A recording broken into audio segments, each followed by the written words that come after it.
stinging telegram for Joshua Kotsabasakis.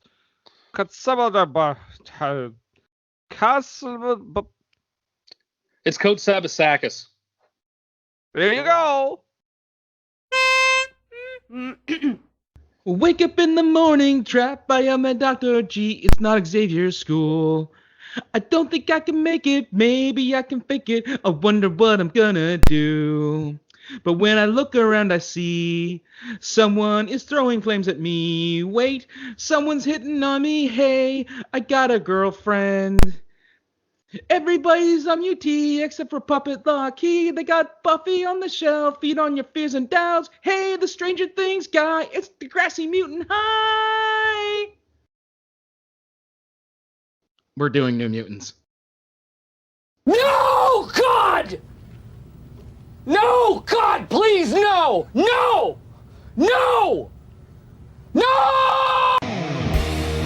You know when I pick a movie, that's when I'm under pressure now. The question always comes back to me, what were they thinking now? Whoa, what were they thinking?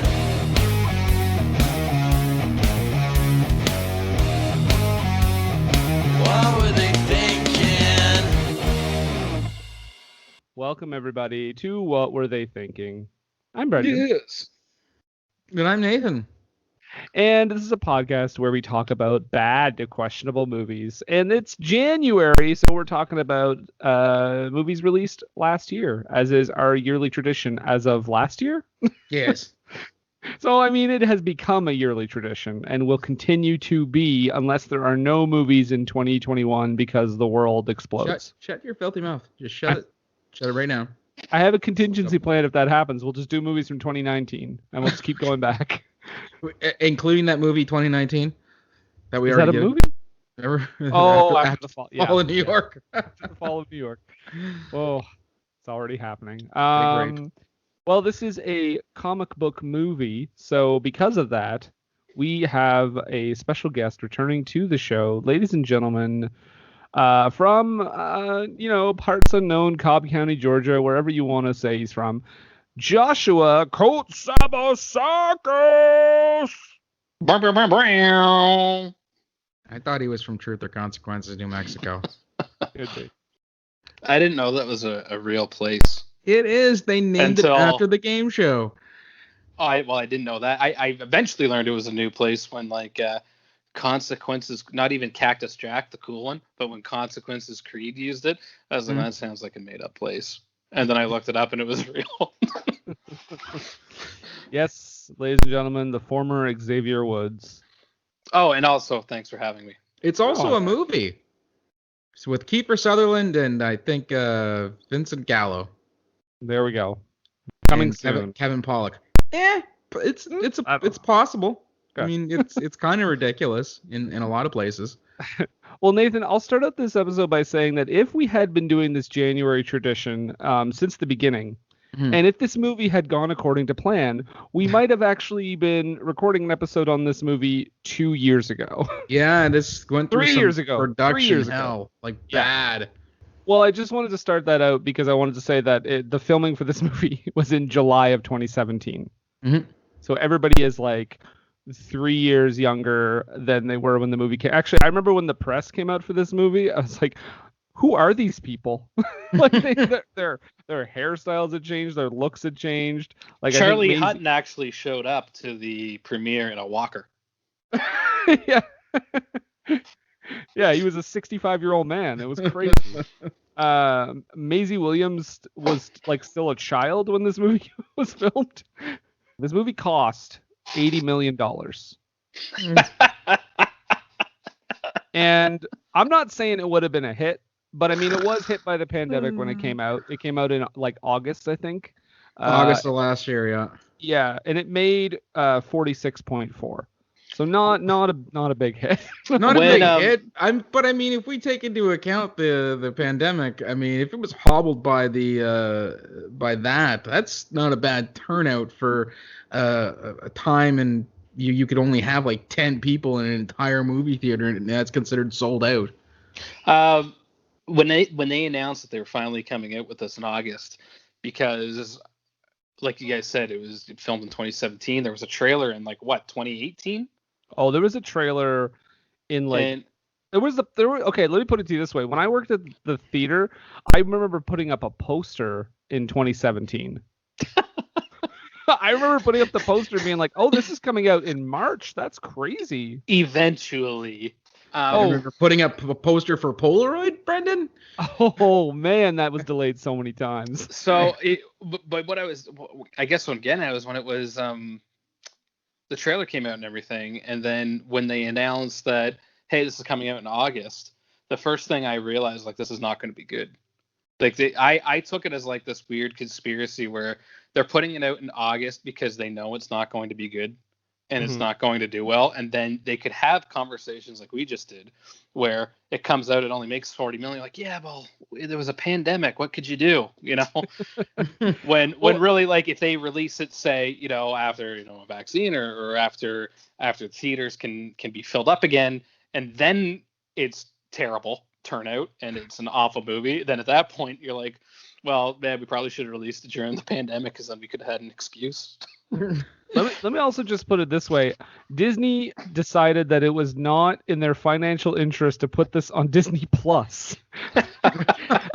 You know what is on Disney Plus? Artemis Fowl. So I'm just saying.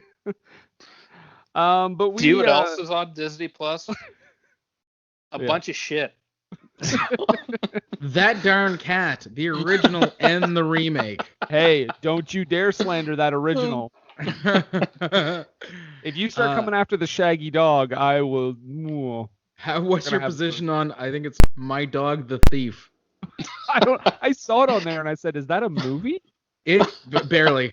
I tried to watch it thinking it was going to be just some ridiculous 60s Disney romp, maybe a made-for-TV thing that they showed on the Magical World of Disney. I couldn't even get through it. I was like, this is just it's like dragging across concrete.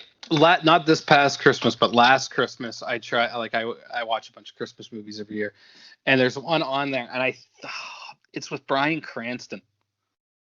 And yeah. Twas the night before me. Yeah, Patty was watching it this year. Hopefully she enjoyed it more than I did. She probably did. If it's a Christmas movie, she's pretty easy to please. So am I, is the sad thing. But anyway, but Bryan Cranston, Disney made-for-TV movie, on there, New Mutants not. Home Alone 5 with some little boy that no one's ever heard of, on there, New Mutants isn't. Yeah, I think, though, I think the royalties stuff might come and play in a bit of factor into that, though. I don't know, because every other X-Men movie except for Dark Phoenix is on there. New Mutants. Let's talk about it. This movie came out last year. This movie came out in August. This movie did not do well at the box office. We start this film off by learning that there is a good bear and a bad bear, and they fight over your soul. You've never heard this before? I'm just saying this is how it starts. Okay. And we start off meeting Dani, our main character. Dani, Dani, is a female character. Mm-hmm. And we start off at a reserve where this off-screen bear just lays waste to her entire village, including her father, portrayed by Adam Beach. Poor guy. Anytime he's in a fucking superhero movie, he gets wiped out in 5 minutes. I don't know which has less dignity, this or his appearance in Suicide Squad. Well, that's what I was thinking, because in this and Suicide Squad, he dies fairly quickly. At least he gets to be he gets to offer up some from the grave sage advice in this one, though. He does have a Black Panther dream moment. That's true. But we don't stay on this for very long, because we quickly cut to Dani waking up in what looks to be a hospital room, freaking out. What's going on? And we meet Dr. Reyes, played by Alice Braga. She saw a kid in the vent. Oh yeah, very briefly. Just so it plays into into the stuff later. I didn't even remember that happened. It's pretty toxic of Maisie to be doing that too, by the way. What? Just staring at her through a vent? Yeah, in the operating room when she's vulnerable. Yeah, I mean, at least she didn't climb down the vent. I do it once and get arrested. She does it, and it's adorable. Oh, Well, you're not boy. delightfully Irish, Josh. That's Yeah, the you're. problem. I hate to tell you this, Josh.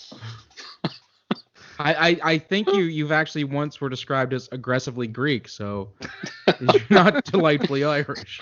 And that was by John Stamos. So Right? Brendan, do you remember the other day? So Brendan and I are texting the other day, and I mentioned something about Greek actors, and I said like Sramos. Like, who the fuck is John Sramos, Josh? It was a typo. And The famous ones, like John Sramos. and Brendan's like, "Who's that?" And I'm like, "What do you mean, who's that?" I was like, "Oh, Uncle it's Jersey. Uncle Juicy from Full House. God bless United Snakes of America. So yeah, we meet Dr. Reyes. She's the one running this facility. Dr. Reyes. And she says there was a I wrote down a tragic tornado, wiping out As everyone. opposed to a delightfully happy one. Yeah, this was a bad one. This was a tragic tornado, and it's not the Texas tornado. This is the sad one. Well, I guess that's That's still a pretty tragic tornado when you get right down to it. That's one of the Wrestling- most tragic of tornadoes. Got it in. Like I didn't a tragic tornado. Danny tries to tell Dr. Reyes that the tornado was growling. Yeah, she says tragic tornadoes don't growl. They just do a discus punch in the ring. Yeah. Well, she points out that they have a discussion, and she points out to Danny, it's like, you made it out without a scratch. Have you ever thought about why that might happen? Danny, let me ask you a question. Have you ever heard of mutants? Possibly new ones? And she keeps referencing the man she works for, and the whole time we're watching the movie, I mean, for me anyway, because I don't know anything about the comics, but the whole time we're watching the movie, we just assume, and other characters say it out loud, that we think the man she works for is Dr. Xavier. That's who they keep kind of hinting at. Of course, we find out that that's not the case. Yeah. See, no, I whispered. I went to this movie with my dad, my sister, and my sister's friend Rhiannon, and we all were laughing the whole time when we weren't supposed to be. But anyway, as soon as she kept saying my employer, the man I work for, whatever it was that she says, I lean in and I whisper to Dad. I was like, "Is it finally going to be Mr. Sinister?" But I mean, I think the movie is trying to make you think that it's Xavier. You're right. It is, but that's the point I'm making. Though is they're trying to make you think Xavier, but like it's so. I don't know what the word I'm looking for is, but it's so obvious that they're trying to do that. That they're trying to do that. And they've hinted at Essex so many times now that's the first thing I went to was it's probably going to be Sinister, and for the record, I know you said you don't know anything about comics, Brendan, but for the record, that is not the case in the comic book. The New Mutants had nothing to do with Mr. Sinister. It was more strictly X-Men, but I knew it was going to be that because they tried it with Apocalypse. Mm-hmm. They introduced X's Corp in Apocalypse. They had him in Deadpool 2, the Essex group home or whatever it was. Yeah. So, like, it's like, man, you guys have really, really tried to make this Essex a thing, and it's not happening. So, like, it was anyway. The point I'm making was it was so on the nose that, hey, I bet you think it's Professor Xavier, don't you?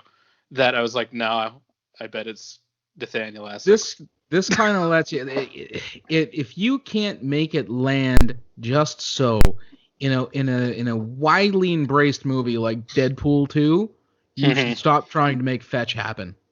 I was going to say the same. I was going to make the same joke. Stop trying to make Essex happen. But what they do try to make happen is mutant group therapy, because that's where we get to meet all our characters. So we've got Rain, played by Maisie Williams of Game of Thrones. We've got Berto, who apparently thinks names are hilarious, because the first thing he does is be like, Danny Moonstar? Yeah, okay, Sam, Berto. We got Sam, played by Charlie Heaton of Stranger Things. And we have Ileana, played by Anya Taylor-Joy.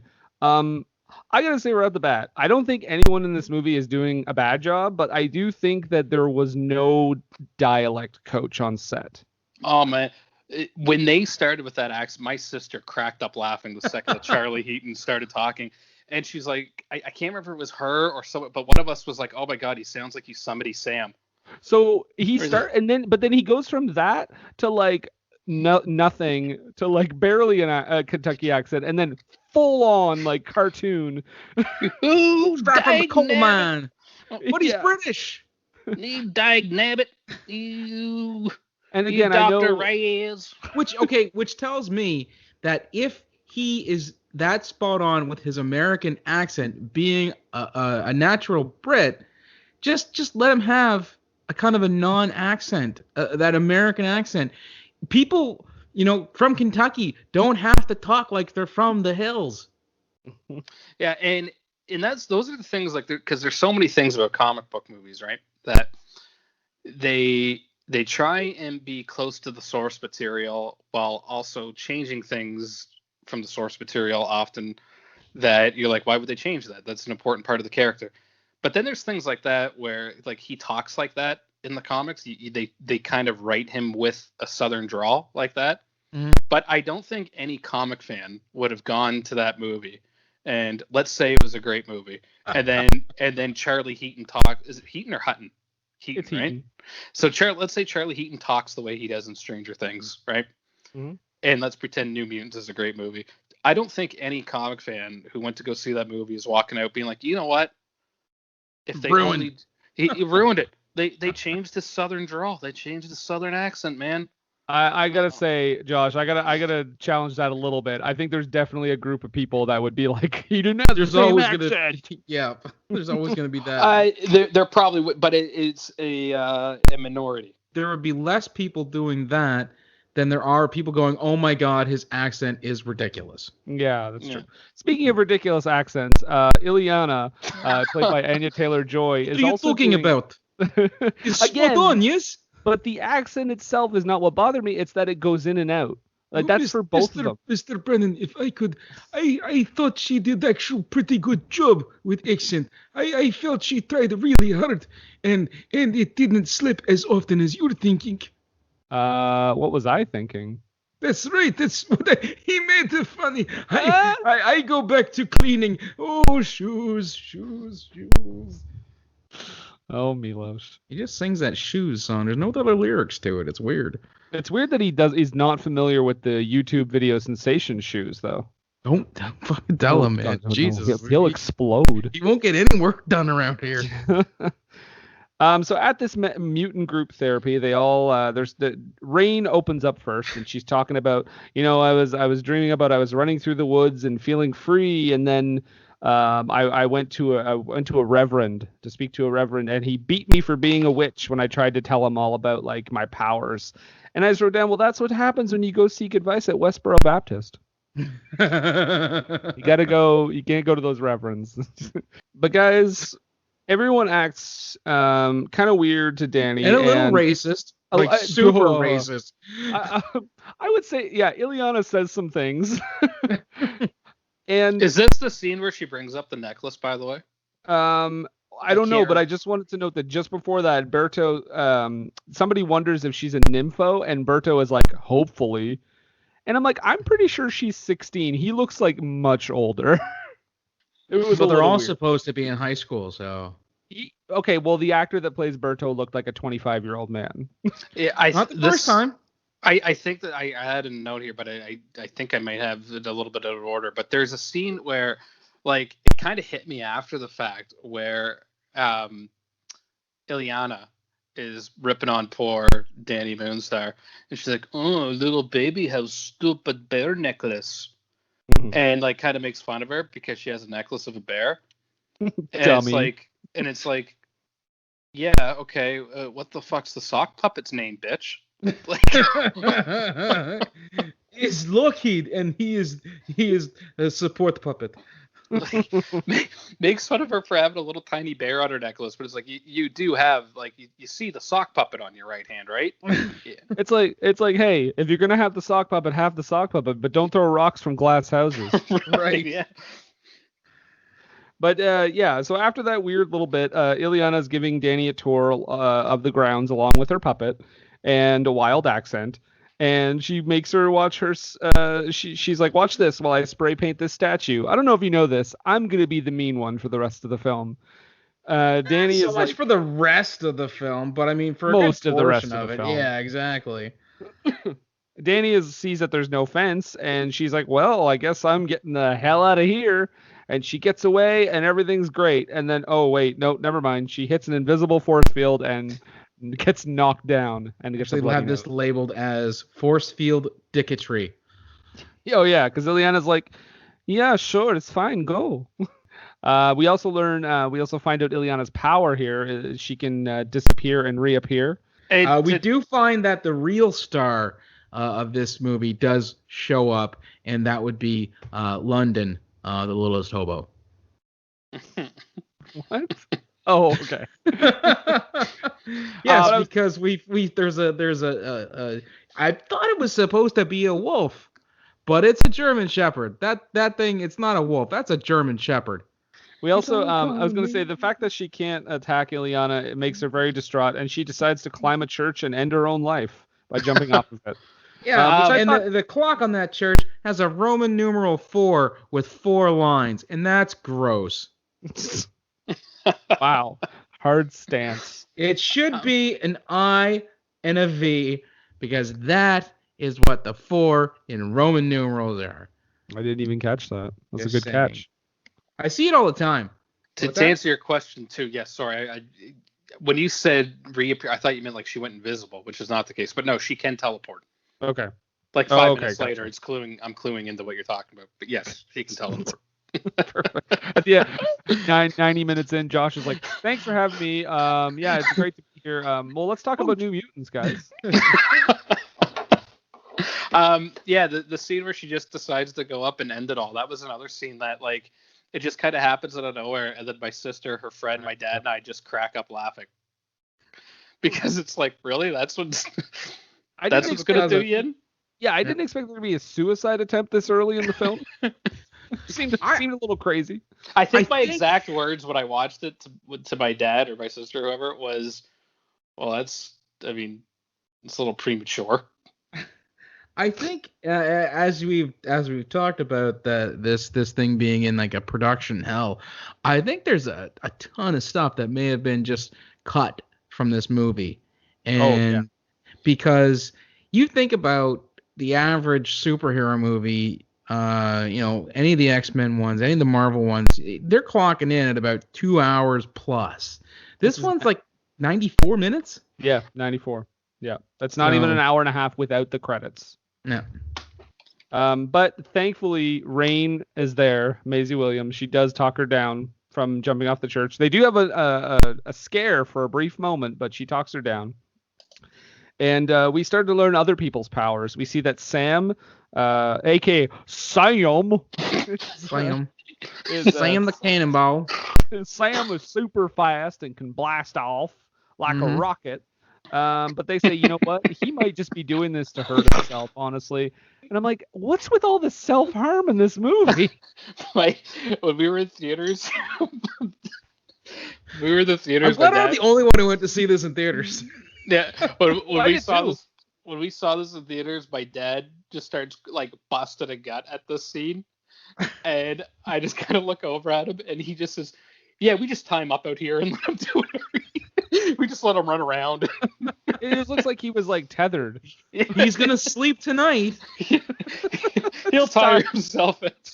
Tucker him out. We don't know Berto's power yet, but we know that his family is rich and that he's hiding a mysterious secret. I just figured his superpower was being like an ultra douche. Yeah, just a huge asshole. Yeah. Sam's the character that they talk about in Something About Mary when Pat says that they have a kid that they just tie up in the back and let him run around. Oh no. We put a clothes hanger. He just goes back and forth. Yeah, we got this one kid, Mongo. Oh boy. So Sam, meanwhile, has a conversation with Berto, and he's like, "Why do you keep throwing away your dirty shirts? Just wash them." And he's like, "Well, then you can have this one, buddy." So Sam has a weird flashback type scene where he goes into like the mines and we see a bunch of workers, including his father. His father gives him that like, "What have you done?" or whatever he says to him, and then the mine just like blows up and he gets shot back from the washing machine against the wall. Sure, that He's happened. hard on furniture, that kid. Hard cut to bear dreams. Danny is having bear dreams, and skip that. Hard cut to a shower scene between two very young characters that made me a little bit uncomfortable. Well, no, actually, isn't Sam's flashback? It's tied into her having these nightmares. Yeah, it's tied into the bear dreams. Right. So you can't run over it because they don't make it super obvious, but they tie in together. But we cut to the shower scene with Danny and Rain, and they have a little moment there, and Danny notices her body art, Rain's body art, to which she actually says, "Wow, that's a crazy tattoo," which it's clearly like a brand. No, she says that's some crazy body art. What, a tattoo wasn't good enough? Yeah, but it's like clearly someone branded it. Like it's not it's. That's a thing. Like that is a thing that some people do on purpose. I'm just gonna let you know. But this scene took place after Rain explained that she was labeled a witch and beat up and attacked. Yeah, it's Danny, not the most obvious or able to remember small facts like that. Yeah. Hey, did you brand yourself with a W because people called you a witch? That's pretty cool. Shit, are you Cara Delevingne from Suicide Squad? Wasn't she the witch in that movie? I don't remember. Yes. Oh, sorceress. Yeah, I mean, she was kind of a witch. Enchantress. There we go. Sorry, sorceress was Masters of the Universe. Right. Which is somehow much worse. I don't know what you're talking about. That movie is fantastic. I have the audio evidence that it's not. Washing Burger King in the sink. All right. So after that, they're all hanging out in the break room, I guess. They're all hanging out in the lounge, and then the mutants are doing some breathing exercises. Ileana says some more racist stuff to Danny, and Danny takes her puppet, and that's that's it. That's the last straw. She tries to like. Is this where I wrote down that Ileana tries to strike Danny? Was it with that sword that comes in later? I think she draws it and she's going to, but Dr. Reyes stops it. She uses her force field powers to stop Ileana from being able to hit her. And she's like, you know the rules, no fighting, no powers, that sort of stuff. Ileana, you know the rules. We do not decapitate new recruits. Not anymore. Wait, does Dr. Reyes make those force fields just like as part of her powers, or does she just press like a button or something? I think they're her powers. Okay. Dr. Reyes, that's her mutant power. And it was supposed to be and I remember like watching it the other day. It still came off as confusing because, well, we're questioning it right now. It was supposed to be a big reveal that she was a mutant too, and here's her powers. But it's like, wait, is she a mutant, or is that just something that they have at their access in the hospital? Wait, guys, I actually wrote the line down. I think this is kind of a thing with these recently Regrettables for us, that we're getting twists that come way too early in the movie.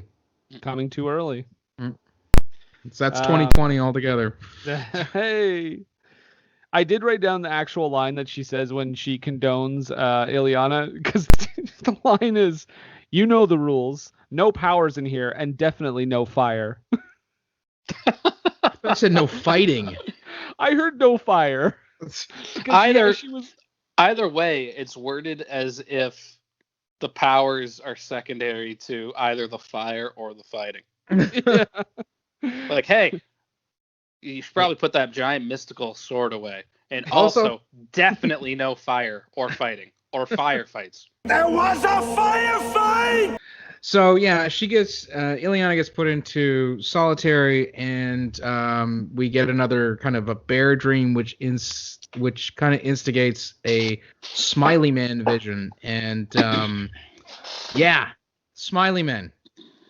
The more rapey version of the Slender Man. Yeah. Another great movie coming soon. Yeah. That was when I watched the scene, I couldn't figure out if that's what they were implying or if it was like 100% that's what they were doing. When they kind of pile on her later in the movie in one of her visions, I was like, yeah, and she talks about, the reason why she could teleport is because when she would go to her special place, quote unquote, when any time bad thing was going to happen, it was pretty obvious that she had been human trafficked. Uh-huh. Well, it's at this point where Reyes takes some of Danny's blood, and she says she makes that weird rattlesnake illusion that is so on the nose because she says, like you said, no, you didn't say, a baby rattlesnake is more dangerous than an adult rattlesnake because they haven't learned how to regulate the amount of venom that they pump out when they bite someone. But it's like, okay, movie. Yeah, I get it. All right. Meanwhile, Rain goes to confession and she says, I masturbated twice. I lied to Dr. Reyes and I was up in the vents again. And I get actually the name of my next band, the Masturbating Irish. That's going to be the name of my next band. So thank you, the New Mutants. So Reyes is asleep. So all the mutants are like, let's all go hang out in the attic. And this part I wrote down. So one of them says before this, I'm sorry, Josh, you were talking about how when you guys were in the theaters and you saw this and you were just laughing your asses off at wildly inappropriate times. Did you not bust a gut when it looked like the confessional was talking to her after she had fled from it? It reminded me of the furnace in Home Alone. The doors were flapping back and forth, and it looked like they were talking. It was like, "You're a witch! You gonna burn!" I forgot about that. Yeah, and then the confessional, the priest shows up, and he's like, "I'll flay the flesh from your bones." There you go. That's right. So then Reyes is asleep, and they drug the doctor. What's that? They drug her. Oh, I thought that was later that she drugs her. I thought that was this, wasn't it? I think off some steam. I think it's later because then she's I think it is later on. I think this one she's just sleeping. Okay. And they all go hang out in the attic. And then the stupidest thing is one of the characters is like, I think it's Charlie Heaton who's like, yeah, this is the only place in the building with no cameras. We could do whatever. And I'm like, there's no way that's true. And then sure enough, we find out right after that there's definitely a camera up there. And I'm like, how did they think that she wouldn't have every room bugged? Especially the attic. Oh God, I just hope they don't go into this attic. It's the only place I don't know what's going on. But damn, they're in the attic again. Just bang on the get out of there. I get into the crawl space. She just fiercely starts typing. I wonder if they're up to some sort of revolt. Damn it, they're in the attic. I can't get access to it. Well, I guess I'm kaput for the night.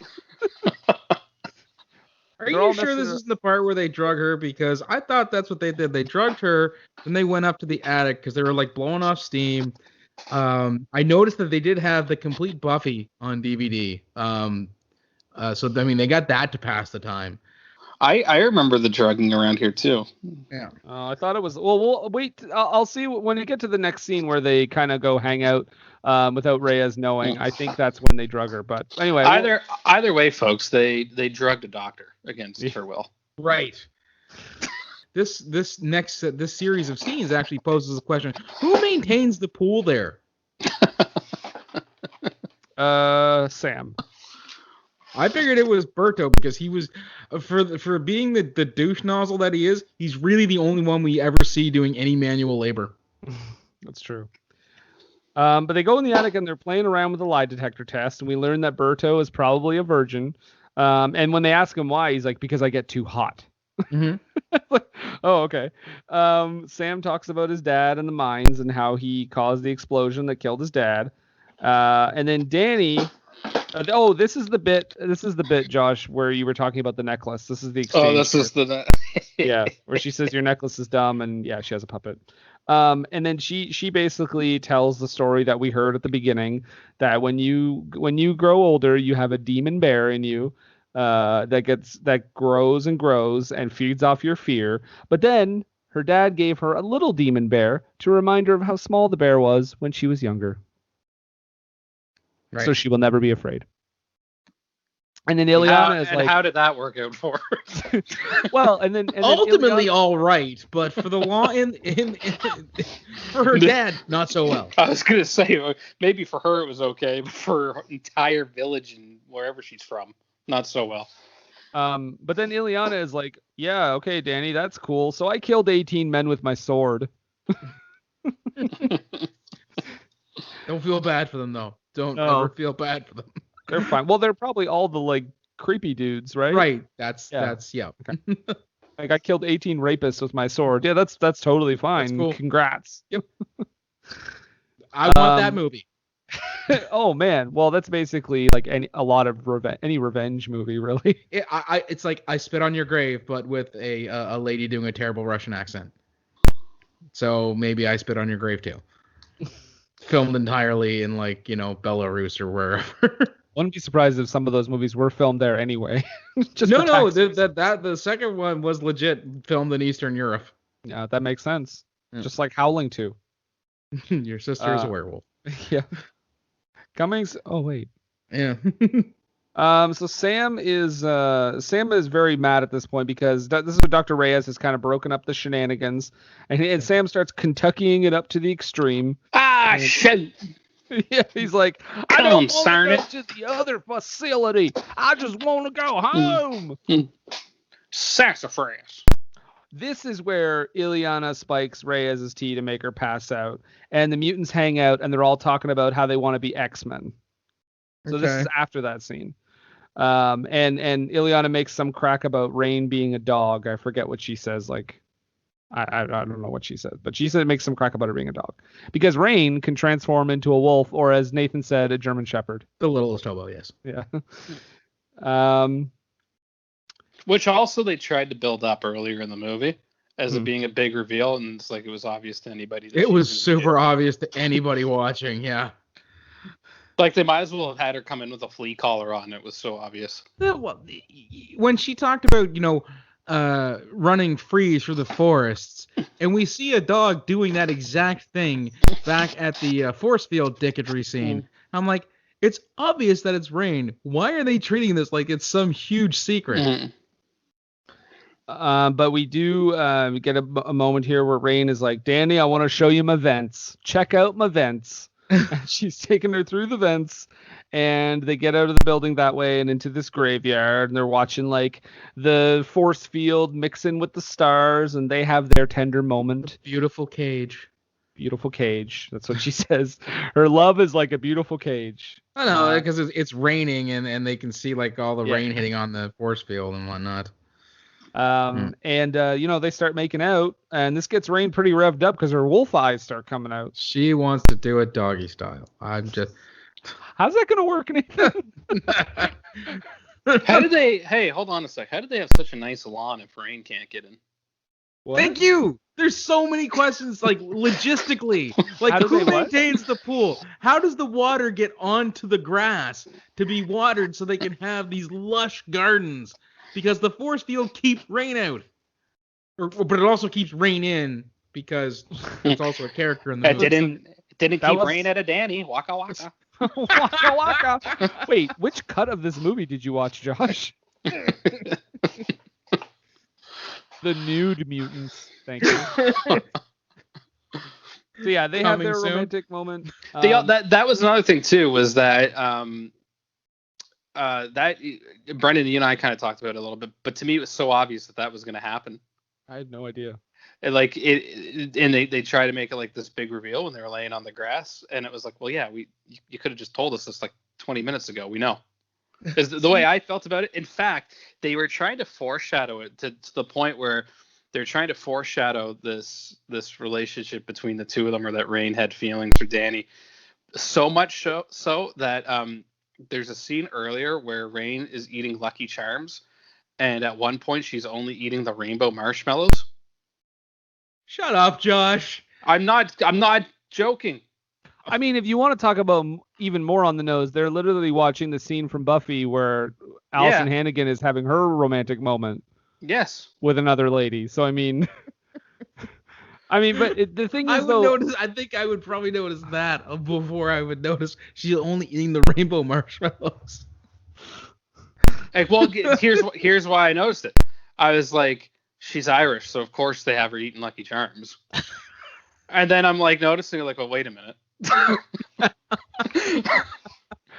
but Hey, I do want I to gotta say, like, watch this again. I had not seen any trailers. I won't lie. And so going into this, I mean, I kind of got the idea throughout that maybe it was leading to that, but I'm also like, this doesn't usually happen in a superhero movie, like a big mainstream superhero movie. So it's probably going to be Sam. Like I thought it would be Sam, honestly, that she would end up with, or just no one. So when this happened, I was kind of surprised. I mean, when they started going through the vents, I think I was pretty sure where it was going, but and then there were like little bits, but I was like, really? Is this really? Oh, maybe.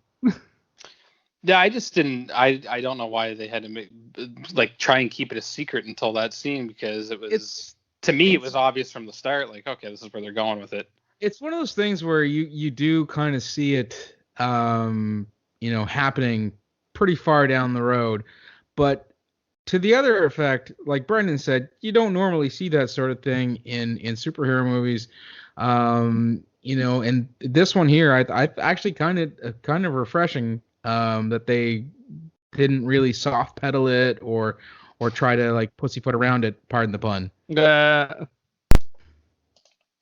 But while this romancing is going on, there's other romancing because so we think, because Roberto is going into the pool because Ileana is like, yeah, come get you some, and he's all talking about like, no, I can't get too hot. I think she would have said, come get you some.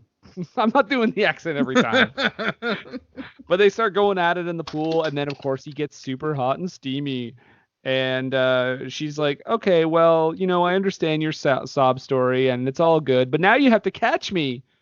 And she seemingly disappears, and up pops his charred up ex-girlfriend, and he's all like freaking out. Human Torch. Yeah, basically. But we find out that it's not Ileana. It's him seeing like a vision of her or whatever, because Ileana shows up and she doesn't know what the hell's going on.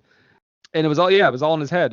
So the doctor pushes him into the pool because this whole thing, all this commotion, wakes up a drugged doctor from her slumber, and she pushes him into the pool. Drugged up doctor, name of my next band. Into the pool, and he boils off half the pool. Doesn't she push him in like with one of those big like squeegee things too? Yeah, it's like gives him a little like shove. Yeah. Well, what are you gonna do? You're gonna reach out and touch him with your bare hands? He's the Human Torch. I just think it's funny that he's this like this guy. He's on fire. He's burning up. He looks so intimidating, and all she does is go yoink. Nudge him over. A pool skimmer. My one weakness. How did you know? Water. The natural enemy of fire. But Reyes is very upset at Ileana for poisoning her, as one would be. So she gets some more she puts her solitary. in. Yeah, she puts her in solitary, and her puppet gets taken away. Poor Lockheed. Poor Lockheed. Poor Lockheed.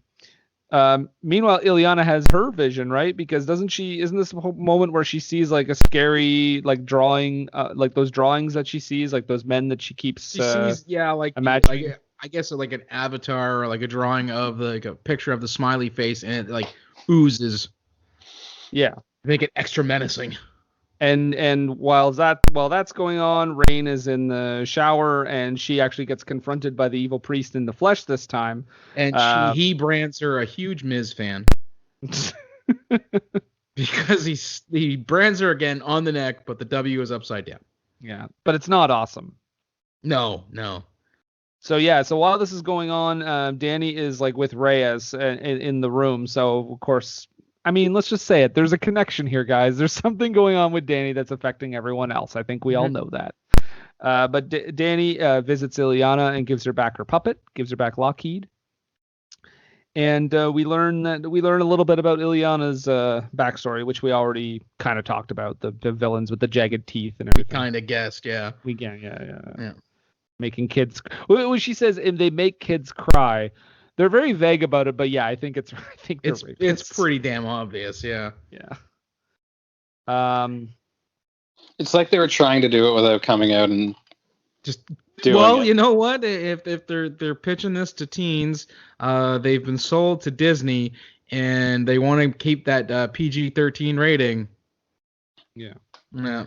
Yeah, they can't exactly be like, and then they all took their dicks out. But you know what's really what's perfectly fine for a PG-13 rating?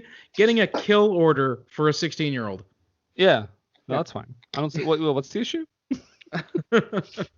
Yeah, because after Rain tells Danny, like, no, it's not your fault. Like, you have this power. You're obviously not intentionally trying to kill me. It's all good. We're good. High five, kiss. She goes to Danny goes back to see Reyes, and yeah, exactly. Reyes gets this order to kill her because she's too powerful and they can't do anything with her. So, but Danny's already told Rain, I'm a little suspicious of this place because the last time I was put under, I saw some shit, and I don't think this is a hospital, guys. And isn't that it's actually a thing that I don't feel they really explore as much as they could have, which also leads me to believe that a ton of stuff got left on the cutting room floor, in that Danny also seems to be able to have kind of a glimpse into other people's, like, their past. She's got kind of like that superpower the Crow has, where she touches them, she can kind of see what happened to them previously, and she's seen like another Essex Corp facility where, like, kids are being, like, housed and beaten and stuff like that, and they're basically being used as, these mutant soldiers. And she does the same thing with Ileana at one point, and I think with Sam as well. Yeah, Not positive. Again, it's 94 minutes, so I'm sure there's so much stuff in this movie that was not expanded. I'm sorry, Josh, we didn't get to watch the 168-minute cut of this movie. Yeah, me too. It would have been a gas. Speaking of gas, yeah, she does. Danny gets gassed. She does. And while this is happening, Reyes, again, apparently she just loves telling stories about things that apply to what she's doing. She's talking about putting down a feral dog. She's like, sometimes you just got to put that feral dog down. Because her mom was a vet. Right. And it's like, Danny was already suspicious. If she gets out of this, she's going to be even more suspicious. But the other mutants know something is up, and they make their way over, but they get interrupted by the weird, rapey, jagged teeth men. Yeah, the smiley men kind of they lay siege to the place. Ileana's not the only one who can see them. They start attacking, like, Sam, and they attack Berto, who apparently can control his mutant power. Yeah, he just uses fire, and I'm like, wait, what? I thought the whole idea of them being there is that they were learning to control. They couldn't control their powers. Yeah. And, like, Sam is convinced. Oh, sorry. It's not a good movie, guys. There are glimpses of goodness in it, though, I find. I enjoyed it, but we'll get to that. Josh, Ileana goes all Bayonetta here. I was going to say, this is certainly not worse than Fantastic Four. There's no way. No, it's not. Well, no, it's not. But at least this movie was bad enough that, like, we still had a good time when we went to the theater because we were just laughing at it. There you go. See, silver lining. Fantastic Four is just bad to the point where, like, it's boring. That is a sleep happens. aid put to celluloid. Hey, Josh, remember when we found out how old Ben Grimm is? Oh man, what was Good times. What I remember I pointed that out to you guys, and you guys were flabbergasted. I forget the year though. Like what? 1986. Yeah.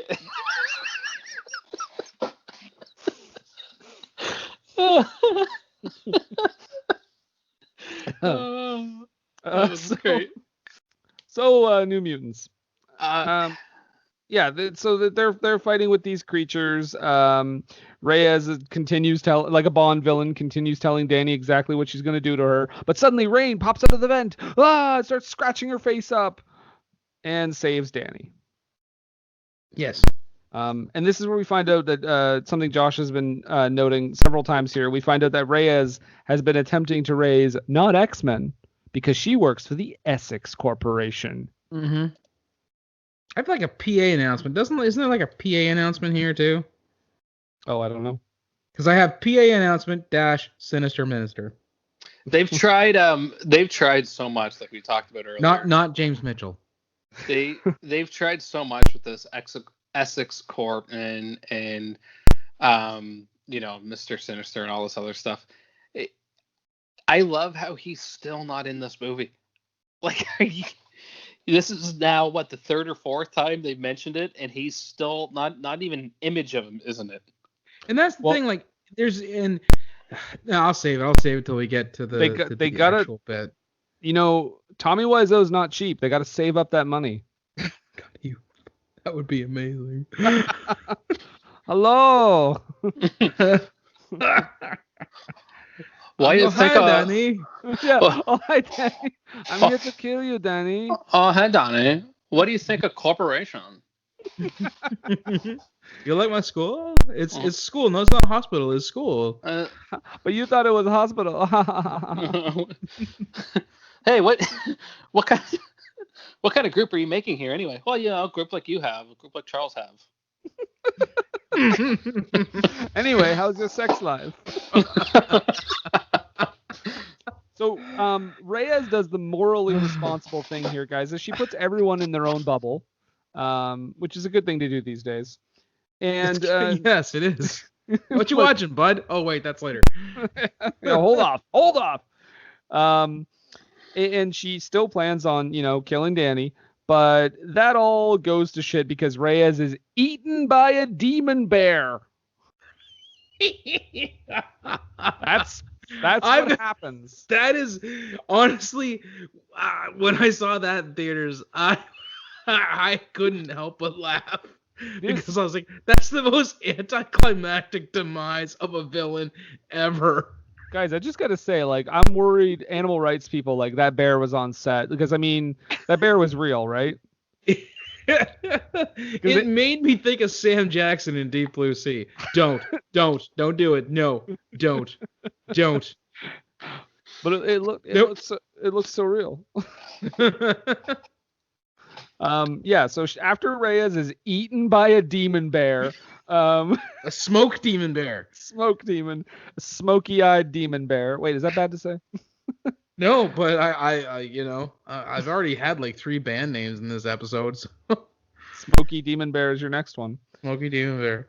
How about that? Could be the album. That could be our album. What the Masturbating Irish present the Smoky Demon Bear. What if you could you could be like one of Smokey Robinson's backups, and you could be Smokey Robinson and the Demon Bears? There you go. Yeah. Josh, you in? Yes. You are a tough nut to crack. I will say that. Ileana is like, I'll fight this demon bear, and her puppet suddenly comes to life. And actually, I gotta say, when that puppet came to life, I was like, "Fuck yes, this is the movie I want." I love that.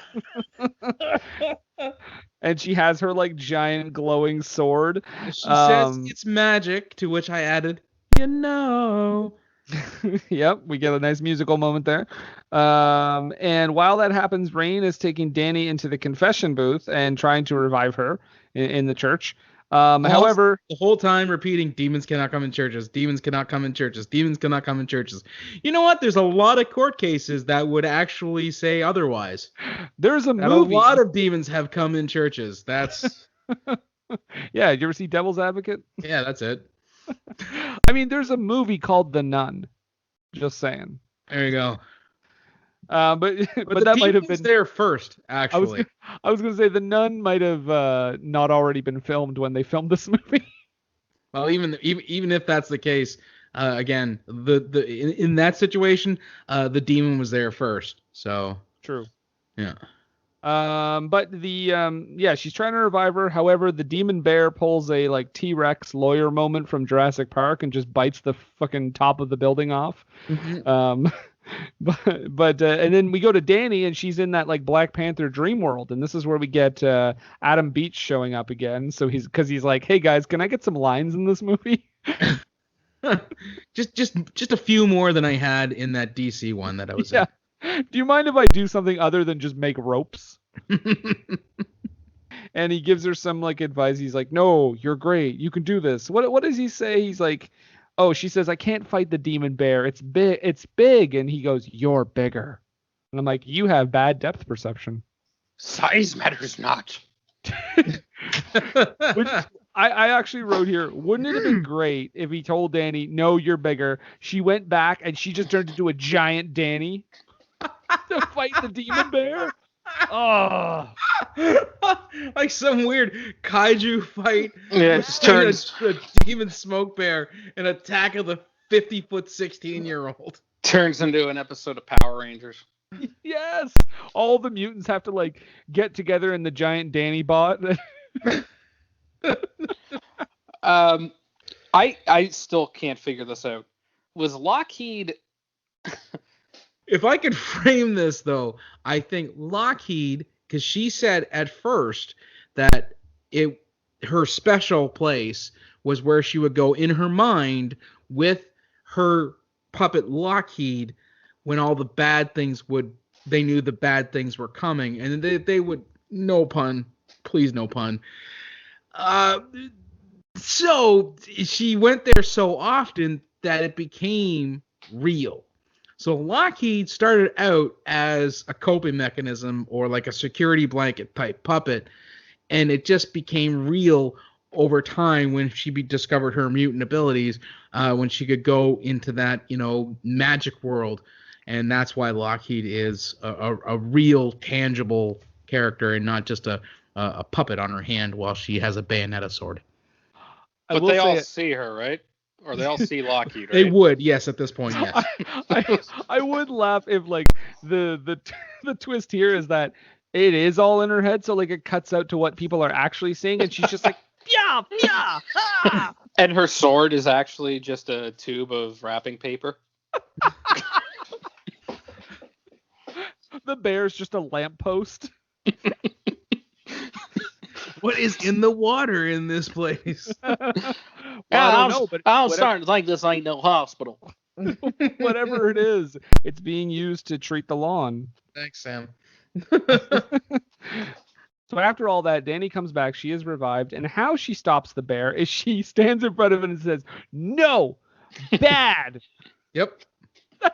Guys, if you haven't seen the movie, that's what fucking happens. She stands in front of the bear and just scolds it into submission.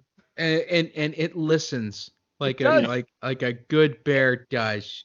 Yep. She pets it on its big muzzle of a nose, and she treats the bear the way I do my dog when he gets into the garbage. Hey, right? Hey. Yeah. If she had a rolled up newspaper to whack it on the nose, I would have lost my mind. Oh, Josh, I'm really glad you do it like in the Danny method and not the Ileana method. You mean not beating the shit out of my dog? Trying to murder it with a huge sword. Yeah, Josh, thanks for gouging at its eyes.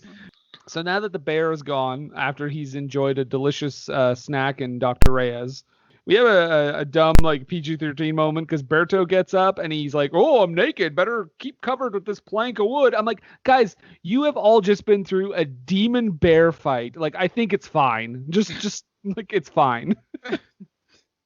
You've all seen some shit. I don't think a penis is gonna traumatize everyone.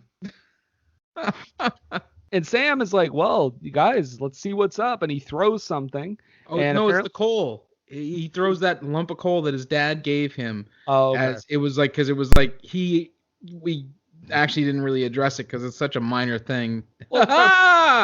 See what I did there? We talked about it's the mine. It's such a minor thing. Yeah, I guess. Because see, coal comes from mines, and his dad gave it to him. His dad was a miner. Wait, it's such a minor thing. His dad was younger than 18? No, M-I-N. The math doesn't work out on that, Nathan. Minor. His dad was younger than 18. Come on. I went to school with lots of people who had kids when they were like 15. No, but he couldn't be 18 currently. Oh, he was. He was, is what I mean. Like at the time. When Sam went in the mine and was like an adult man. Well, Anyhow, Anyway, he throws the gave coal. him this lump of coal. Yeah, because he's a to bad remind boy. him where he was from. Oh, I thought You it was know? because he was bad at Christmas time. No. Sam was a good boy. It's just he had mutant abilities and killed his hero. But Sam throws it and clearly sees that there's no dome anymore. They're not under the dome. Nope, they are And, not trapped under Mr. Burns' dome. And he's like, let's get the fuck out of here. Let's get the fuck out of here. And so they start leaving, and we get a redux. I wrote down bear monologue redux. And then she says, and we hear Danny's words saying, and between the good bear and the bad bear, which one wins? The one you feed. Yep. That's dun, dun, dun. It's exactly how that fable goes. And that's New Mutants. Yes, there's no post-credit scene. If they wanted to make Sinister happen, they should have at least thrown him in a slapped together post-credit scene. Do you know why there's no post-credit scene? I remember looking at this when the movie first came out. Kotsabasakis. So Josh Boone, director. Is that his name? Josh. We'll just go with Josh. Yeah, it's Josh Boone. Fake Josh Trank. He did an interview. He was asked about why there's no post-credit scene, and he very diplomatically was like, "We find post-credit scenes are for movies that are leading to a sequel." And ouch. Basically, what he was saying was, "There's not going to be a sequel to this." Well, I want to say though, there was a post-credit scene planned for this movie. So apparently there was a post-credit scene planned with a character named Banderas. But Disney basically was like you said, and Josh Boone was like, well, this is not getting a sequel, so fuck that. I do want to note also, just a little bit behind the scenes, Josh Boone did not have a good time making this movie. So what had happened is he had some ideas. He wanted to make it more horror, and every time he would go a little darker, they would say, no, reel it back. We want PG-13. We don't want to go that far. But what ended up happening is when they did it focusing more on the drama and the superhero action, they actually released a trailer that just focused on the horror. And that horror-focused trailer did so good, the studio was like, Josh Boone, you were right. Can you just go do your horror thing again? So they made him go back and do reshoots of the thing that he already wanted to do. Yeah. And so that happened. And the thing is, years later, there was a couple of years later, they said, oh, we still have pickups that we need to do. We still have some reshoots that we haven't done. And Josh Boone said, it is 2020 or late 2019. We literally can't do it because the actors look so much older. Yeah, New Mutants created such a buzz 3 or 4 years ago when they first started talking about it being the first comic property horror movie that I'm kind of convinced that that's why they're doing that with Doctor Strange and the Multiverse of Madness, is because they've seen the attention that and the hype that it can get. And now I'm wondering if they kind of saw it with New Mutants, like, wow, people were really excited about this being a comic book horror movie, and then they kind of took it away from them. They had horror elements in it, but it was far from being a horror movie. And it was kind of a shame because I remember that really horror focused trailer. One of my friends from work sent it to me. He was really stoked to see it, and he's not even a big horror guy, so that kind of tells you how good it looked. And when I saw it, I was like, man, I'm really kind of interested in that. And then it never came out, and then it kept not coming out, and then it kept not coming out, and then they're like, hey, it's coming out, and I'm like, that's not going to be the movie that I saw the trailer for. I put the poster up for this movie at work at least 4 times and took it down 4 times. Yeah. And I mean, like, they would keep sending us new posters, and then for we put it up. Mutants. Yeah, and then new Mutants, and then they would be like, oh, JK. So we took it down, and then we got a new one, and then we took it down, and then eventually it was like it was gonna get released in like April, and then the pandemic happened, and they were like, and I was like, fucking, this movie can't catch a break. Yeah. That first trailer too, like, that was a really good trailer. The music, the Pink Floyd song in it, and everything else. Like, I remember thinking, and the other thing too that is kind of smart about doing a comic book horror movie is people like horror movies have their own audience, right? It's a genre that has a big following, and comic books and comic book movies is a genre that has a big following. That one's going to go, if they don't cross over already, they're going to attract viewers that, a comic book movie may have horror movie fans that aren't a fan of comic book movies, and vice versa, that they're going to go see that movie in that genre, and they may now kind of double dip on an audience. If you it would be interesting to see that kind of audience crossover, because there's been movies where they've made comic book movies with elements of horror movies without being a horror movie proper. I mean, think of Blade. Like the first one especially, there's like all kinds of vampires and there's killing and there's blood and stuff like that. But I wouldn't classify it as a horror movie. It's definitely a comic book action movie, but it's got a lot of horror movie elements to it. And I personally would have loved to have seen what the original idea was supposed to be for this, because I think it would have been really cool. Well, let's go around the horn. Let's go around the horn and find out what everyone thought. So, Josh, this is our rating system. I want you to tell me what you thought of this movie. So, is this movie worth a watch, a drunk watch with friends? Would you attempt head trauma to forget it, or avoid like the plague? Oh, definitely a drunk watch with friends, because we weren't even drunk in the movie theater and we were cracking up laughing at how bad it was. Like we finished it and Dad gets up and he goes, "Wow," he goes, "I think that was the worst comic book movie I've ever seen, or superhero movie I've ever seen." And then we immediately started riffing at, like, making fun of Charlie Heaton's accent and making fun of this scene or that scene, or like I said to you about the bear necklace, but she's got a fucking sock puppet. So it's definitely like you're gonna laugh and then you watch it. And then Josh, after he said that, did you say, "Let me present to you Nick Fury, Agent of S.H.I.E.L.D.?" No word of a lie. I whenever I do these shows with you guys, I tell my cousin godson Tony about it, and I always bring up to him about Nick Fury, Agent of S.H.I.E.L.D. and the Captain America movie when I talk about it, and how much fun I had watching those two movies for all the wrong reasons. Right? Exactly. I don't know about Fury, but I'm there with you for Captain America. I'm gonna be sick. Yeah. Our hero, ladies and gentlemen. The Captain America movie had fake ears. Nathan, what do you think?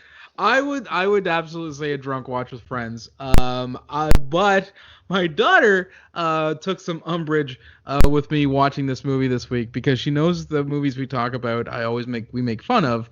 And I went to see this with her in theaters, because it seemed like, she was 15, going to be 16 in about a month. And I was like, this is the kind of, superhero movie she might really like. It's got a lot of that, teen drama feel to it, with it still being a superhero movie. And there's probably still going to be some horror elements to it.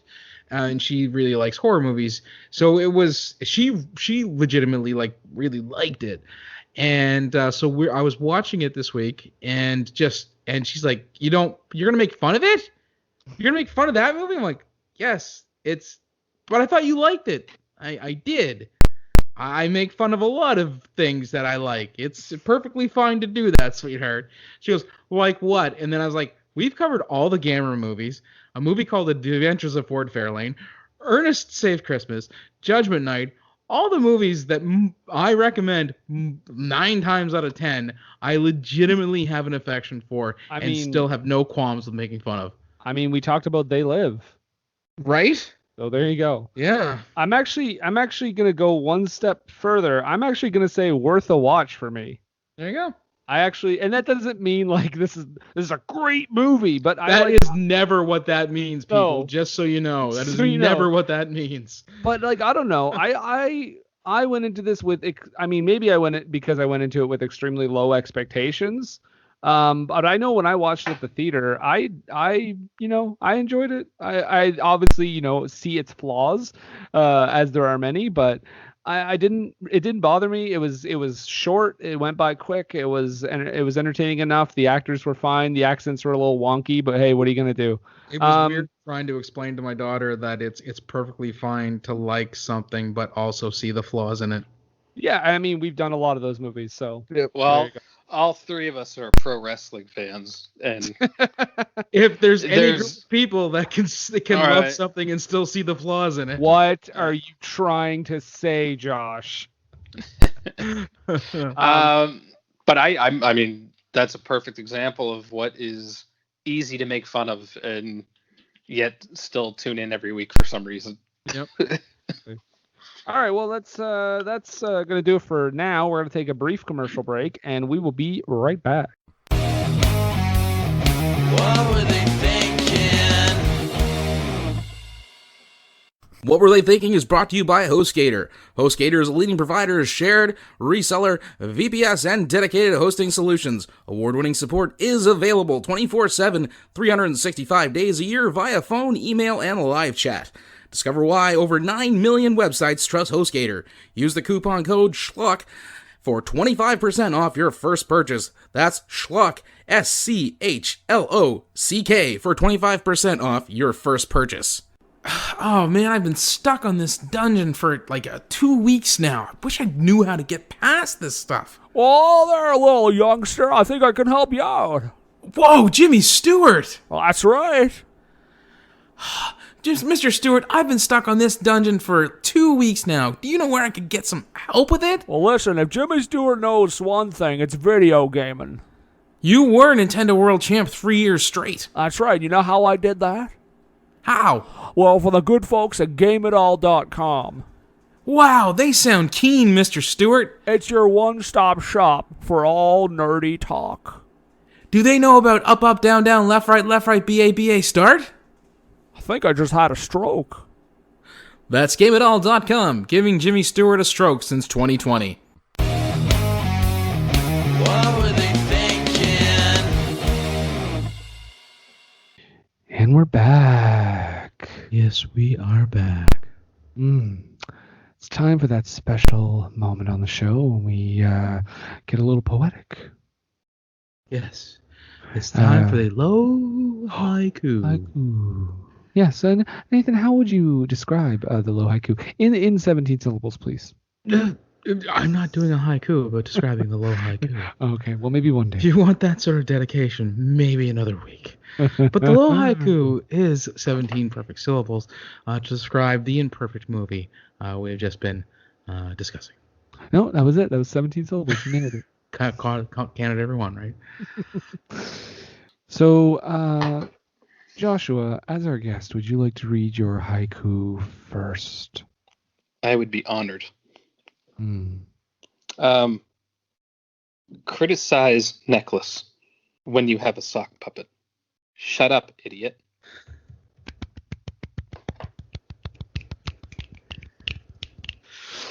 All right, I'll do my haiku now. This isn't that bad. Accents could use a touch-up. Demon bear, yikes. Thank you. Thank you.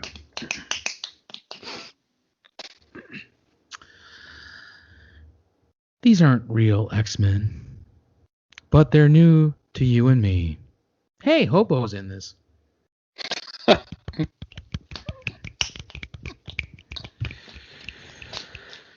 And a 1, 2, 3, 4, wah! And we're out. It's time for Gator in the Squeeze. Oh no!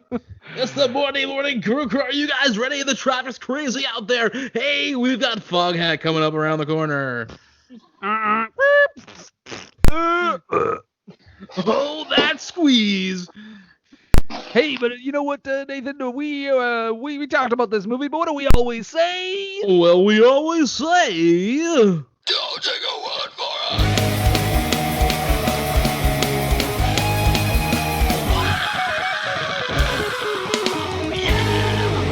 That's right, folks. Don't take our word for it.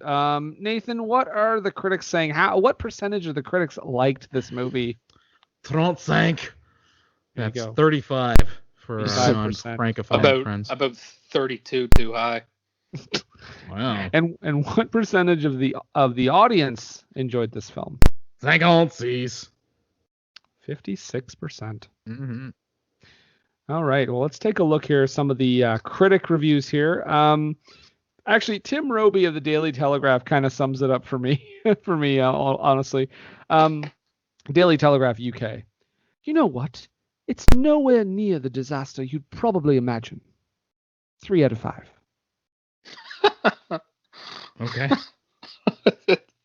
He doesn't elaborate. Nope, that's it. Well, I mean, they're just little. These are snippets portions. from their full from review. Rotten Tomatoes. Gotcha. Right. Yep. Yeah. So Mm. Grant Watson from Fiction Machine, he wrote, ultimately, The New Mutants is a solid superhero origin buried underneath a range of bad luck and poor choices. 6 out of 10. Technically fresh, I guess. It's fresh in the sense that 60% is a pass. Yeah, in the sense that I was doing very poorly in math, and then I got a 60% on the exam, and it's like, well, I guess that's good. All right, so I'm gonna actually read the review here first, and then I will reveal the identity of the person at the end. Being all mysterious and whatnot. I was very excited when I heard they were making a New Mutants movie. I thought making it into a horror movie was perhaps an interesting idea, but not at all how the characters should be introduced to the public at large. This reviewer goes on to list that unhappy with how many of the characters looked in comparison to the comics. Complaints range from the body types being inaccurate to their signature hairstyles being ignored. Adding that they did think Maisie Williams was adorable, and they adore Maisie, but the casting for Roberto caused an issue. Mainly, I was disappointed that Roberto isn't short and dark-skinned. Another example of Hollywood whitewashing. That's just no excuse, he says. Goes on to list other problems, and then says at the end, "This movie, I'm done with this movie." This reviewer says. Do you know who this reviewer was? Do tell. Yeah. Bob McLeod, co-creator of the New Mutants. So not Now, a huge are fan. we in an Alan Moore type situation though? I'll put it to you this way, and he points this out in his review. Before he says, "I am done with this movie," he points out that they misspelled his name in the credits. That that kind of dedication.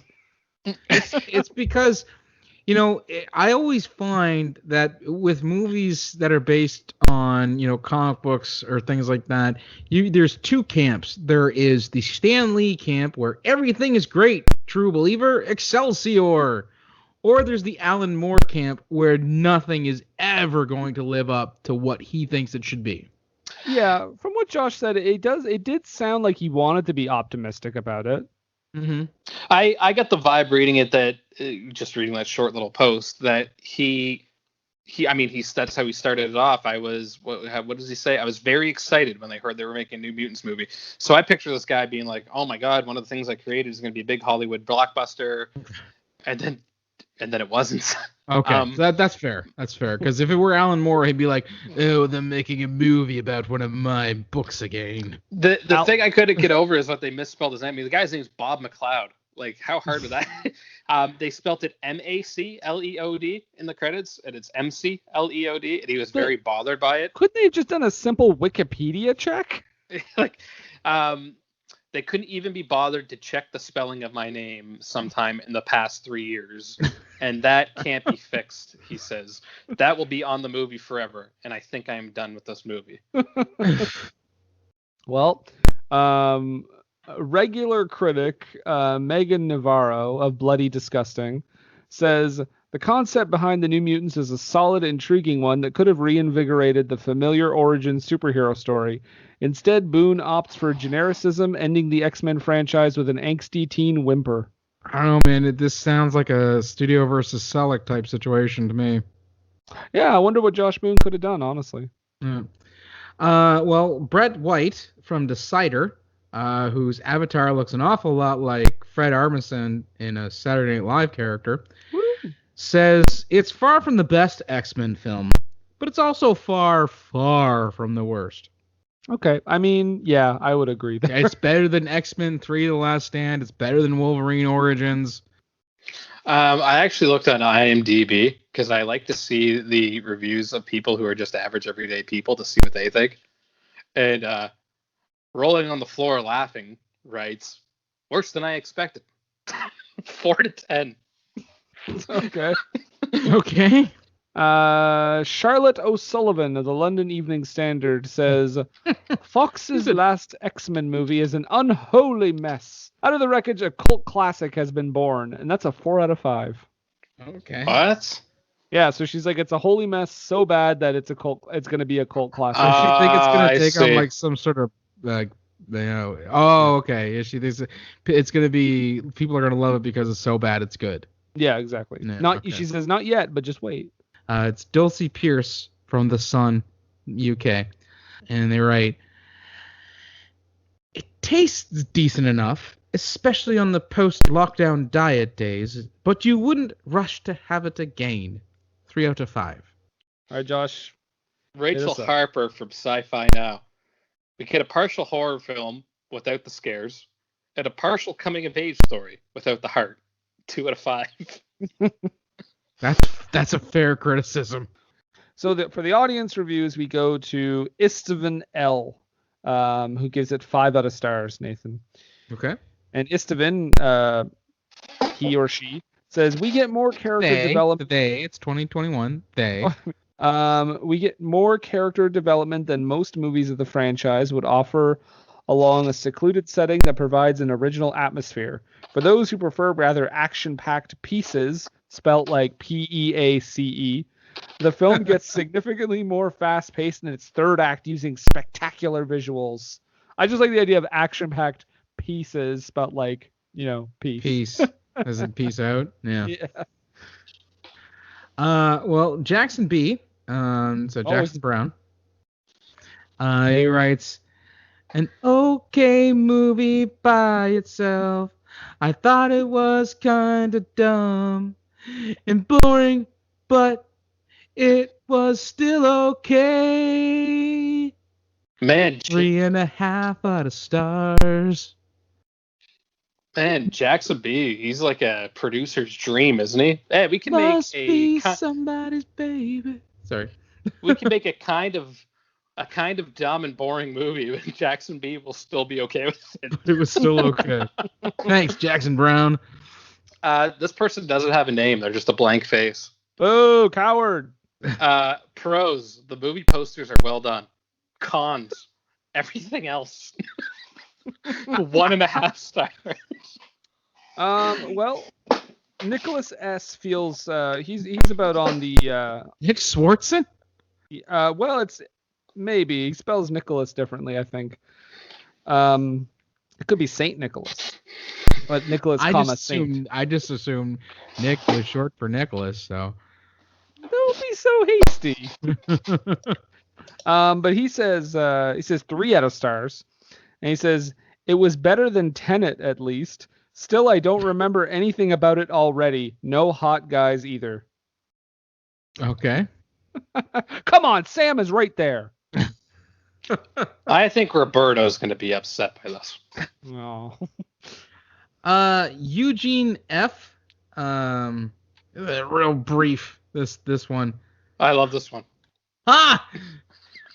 It was terrible. 1.5 out of stars. It was terrible. Succinct and to the point. I love- made tons of I love sense. that Eugene wrote "ha" first. Ha. This is from Christian Lehman. Wow, that movie sucked. 5 stars. All right. Okay, I got one more. Let's wrap it up here. This is from Savig. Don't know how else you would pronounce that. He grew up down the street from me in Yeah. Old Country. Savig. Yes, his mother made the best borscht, I must tell you. Beautiful lady. Well, I'll tell you what they said. This is not a that's a confusing review. This is not an R PG-13. This movie should have been RR. Super boring and a waste of my money. Half a star. I don't know what an R PG-13 is, but didn't like it. Is rating from old country actually? Okay. You would have to know because we have RPG 13 RR as it's really restricted, but the other one is restricted but just PG 13. Restricted for parental guidance over 13. It's a very confusing country. No. I should probably get back to my cleaning though, shouldn't I, Mr. Brendan? Shoes. Shoes. What was that website you were telling? The YouTube? No, nothing, Milos. Nothing. Isn't there like a feet Google you can look? Shut up, Brendan. Wikifoot, look it up. No, he's not going to get any work done. Damn it. Oh. Ooh, I get onto World Wide Web. This next one comes from Ruben C. I can only assume that it's Ruben Hurricane Carter. The famous boxer. I got out of jail for this. 5 stars. Well, you're not too far off. Really beautiful and personal story. But be aware, this is not an action superhero film, nor is it a thriller or horror movie. 4.5 out of stars. Oh, wow. He essentially calls it a nothing burger in his review, but says it's great and gives it 4.5 stars. All right, Josh, send us home. Give us one more banger. So this review's for Bax. I picked this Max? one because I actually meant to touch on this earlier, the setting of the movie. He says, honestly, it was an interesting movie, but the fact that the only setting of the movie was that abandoned insane asylum, Marvel, y'all could have done better. Half a star. I like that the fact that it was in the same setting. Like he says, it was an interesting movie, but the fact that it was just in one place the whole time is what made him have half of a star. But he brings up a good point though. Like I thought that too. Like to me, it just screamed like low budget, that they couldn't bother having other scenes elsewhere aside from the hospital. But I feel that kind of adds to it because I mean, you're telling a story of them being imprisoned, and so you can't do a whole bunch of like exterior or out of that place shots if you're gonna feed on the whole idea that they're kind of trapped and possibly turning on each other. Yeah, I get what you mean, and it gives the viewer a sense of being almost like Misery. If they had It's gone trapped. with if the studio had let them go with the straight horror, it would have actually made a lot more sense to have this kind of one setting, very Shining-esque, where they're in this kind of vast place, but they can't go anywhere else. And that's what I was getting at too. When it's done right, it's always good. Misery, The Shining, but even Misery and The Shining, like Misery starts off with him in the cabin, then they go to the sheriff's office a few times. She goes to the feed store to get supplies. Shining, the Overlook is massive. There's so many different places that you can go in the Overlook Hotel, and it still leaves you feel trapped inside in those two movies. Yeah. This one, like, I get what you're saying, and that's what they're going for, but instead of you feeling that anxiety of being trapped in this hospital, it came more off as boring to me. Okay. If that makes sense. Yeah, no, that makes sense. I also just want to note, I actually forgot to mention this earlier. We were talking about a little bit of behind the scenes.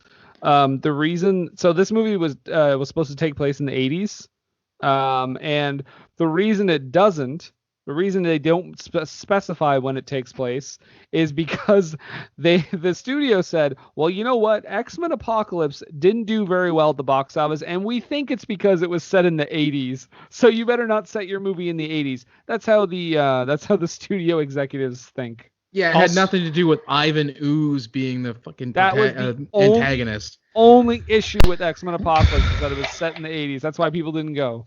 And also, we needed a giant computer and monitoring system for Reyes. Okay, well, those are the reviews. And here is my hint for next week. Yo, someone get my family. I think I have conjunctivitis. Do you have anything you want to ask us? This whole, pandemic thing has got us all doing our isolation stuff, and we're all trying to pass some time. Obviously, we're going to be doing it with some television and some movies and stuff. So, yeah, put this out to you guys. What you watching, bud? Yeah, Josh, what you watching, bud? Jamie and I recently, it's been out for a couple of years now, so a lot of people have probably seen it already, but Jamie and I recently watched Beautiful Boy on Prime. Okay. We both really liked it. Steve Carell, Timothy Chalamet. True story. It was written by an actual father and son, based on their books, of a well-off kid who's taken care of. He doesn't come from a bad home or anything like that, and he turned to crystal meth, got hooked on crystal meth, and it's a movie about him and mostly his father struggling to help him with it. And it was a true story on Nicholas Sheff is the boy's name. There you go, Beautiful Boy. What about you, Brendan? What you watching, bud? What am I watching, bud? I watched a movie from 1933, and it's called 42nd Street, and I'm sure people have heard of this movie. I hear they got Big Jim Walker. He's a pool shooting son of a gun. Not quite that movie, but it's a 42nd Street. It's actually interesting to me because it's a pre-code movie, so it's like right in the realm of like. But right before they had to movies from like the 30s and on, they had to adhere to a very strict code until about like the late 60s. And this movie got in right before that. So there's lots of weird references to like the casting couch and people having sex before marriage and shameful things like that. And I actually thought going in that it was a musical, which I'm fine with, but it ended up it's not even a musical. It's just about a bunch of people getting ready to put on a stage performance. And there's a girl that comes in, and she's rags to riches, and eventually she finds her way to having to be the lead of the play, and it goes on from there. Anyway, it's really good, and there's lots of characters, different characters that you follow, and it never gets confusing, and it's a lot of fun. It's very scandalous. 42nd Street. All right.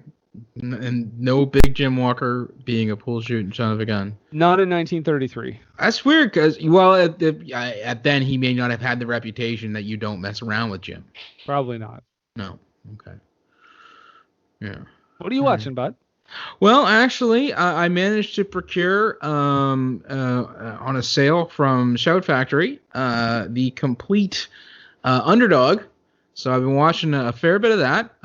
Fun stuff. I've always been a big fan of Underdog, and it's really kind of nice to have the all of the original cartoons.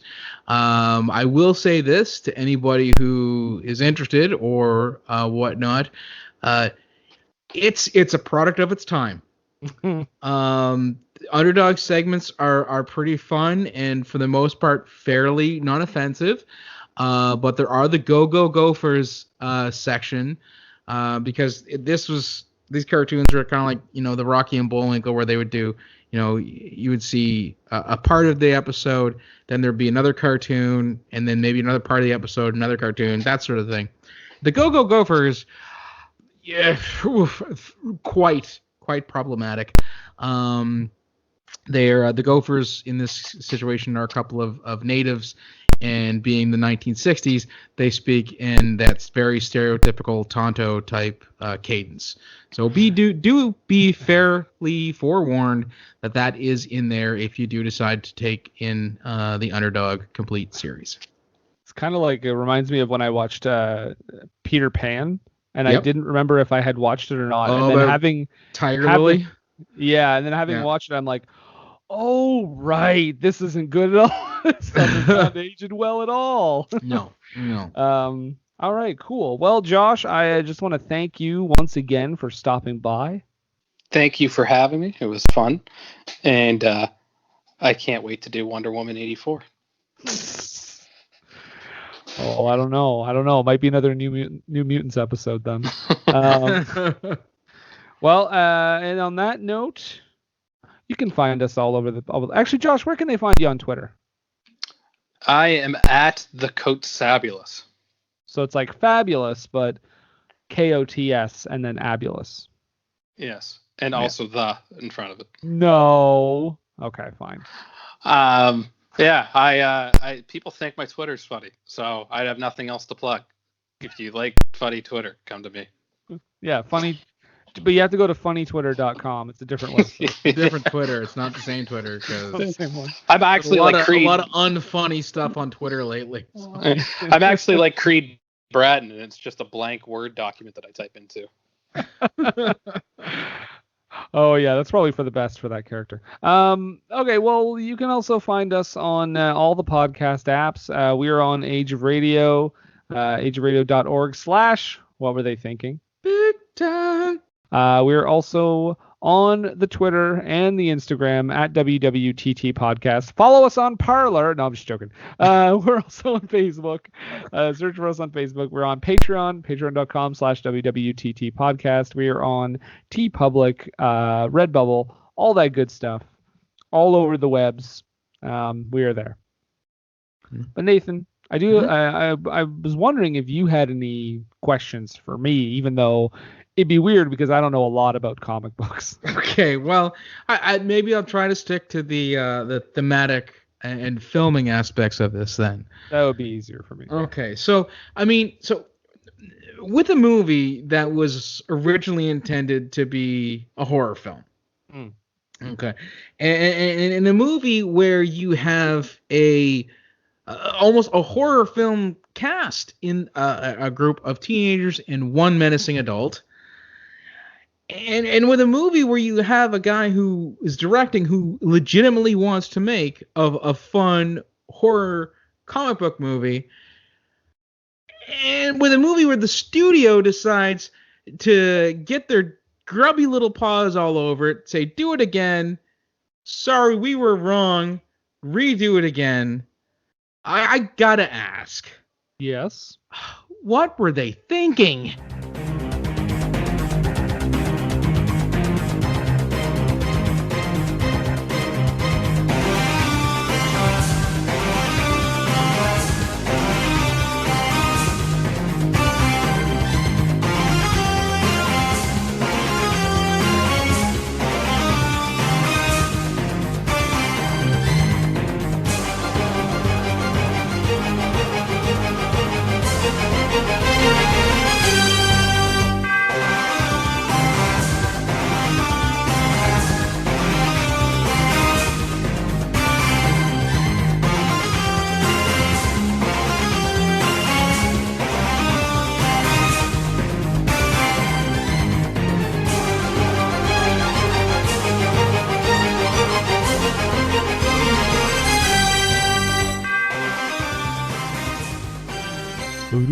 It's time, let's check our cue, baby.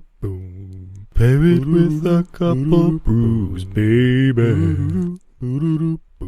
We love good movies. We love the bad ones too. So we watch them all and pass their lessons on to you. Oh yeah.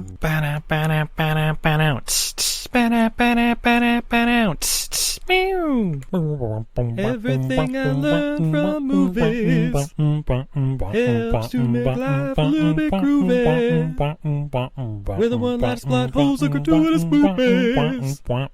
It's time to get busy with your friend Steve and Izzy at eilfm.podbean.com.